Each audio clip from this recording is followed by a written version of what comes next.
আসসালামু আলাইকুম এভরিওয়ান, আশা করছি সবাই ভালো আছেন। আজকে আমি আপনাদেরকে তৈরি করে দেখাবো নরম তুলতুলে নান রুটি।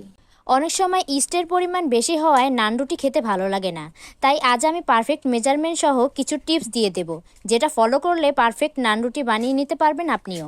তো চলুন শুরু করা যাক। প্রথমেই আমি 3 কাপ আটা নিয়ে নিব। এর মধ্যে দিয়ে দিচ্ছি হাফ টেবিল চামচ ইস্ট। 3 কাপ আটার জন্য এতটুকু ইস্টই যথেষ্ট। এরপর দিয়ে দিচ্ছি হাফ চা চামচ লবণ, দিয়ে দিচ্ছি 1.5 টেবিল চামচ চিনি, 2 টেবিল চামচ গুঁড়া দুধ। এখন দেব 2 টেবিল চামচ সয়াবিন তেল। সবকিছু একটু ঘষে ঘষে মেখে নিচ্ছি। হয়ে গেছে। এখন এর মধ্যে কুসুম গরম দুধ দিয়ে দেব। এখন একটু একটু করে দুধ মিশিয়ে একটা পারফেক্ট ডো তৈরি করে নেব। চাইলে হালকা গরম পানি দিয়েও ডোটাকে মাখিয়ে নিতে পারেন।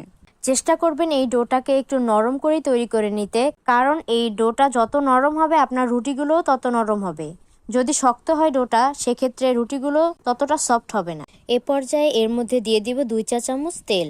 দিয়েই খুব ভালোভাবে মাখিয়ে নিব। যখন দেখবেন বাটিটা এরকম ক্লিন হয়ে যাবে, তখন বুঝতে হবে আপনার মাখানো হয়ে গেছে। যত বেশি সময় মাখাবেন নান রুটিটা তত ভালো হবে। দেখতেই পাচ্ছেন আমার মাখানো হয়ে গেছে। এখন এর মধ্যে একটু তেল দিয়ে ঢাকনা দিয়ে ঢেকে 2 ঘন্টার জন্য রেস্টে রেখে দেব। 2 ঘন্টা পর ডোটা এরকম ফুলে যাবে। এখন আবারও একটু মেখে নিতে হবে। রুটি বানানোর জন্য কয়েকটা ভাগ করে নেব। এখন রুটি বেলে নিচ্ছি। এই রুটিটা একটু মোটা হবে, ঠিক এরকম। সবগুলো রুটিকে এভাবেই বেলে নেব। চুলা মিডিয়ামে রেখে প্যান গরম করে নিয়ে রুটিটা দিয়ে দেব। মিডিয়াম টু লো রেখে এপিট ওপিট করে রুটিটা ভেজে নেব। দেখতেই পাচ্ছেন আমার নান রুটিটা ফুলে উঠেছে। এই নানটা সারাদিন নরম থাকবে।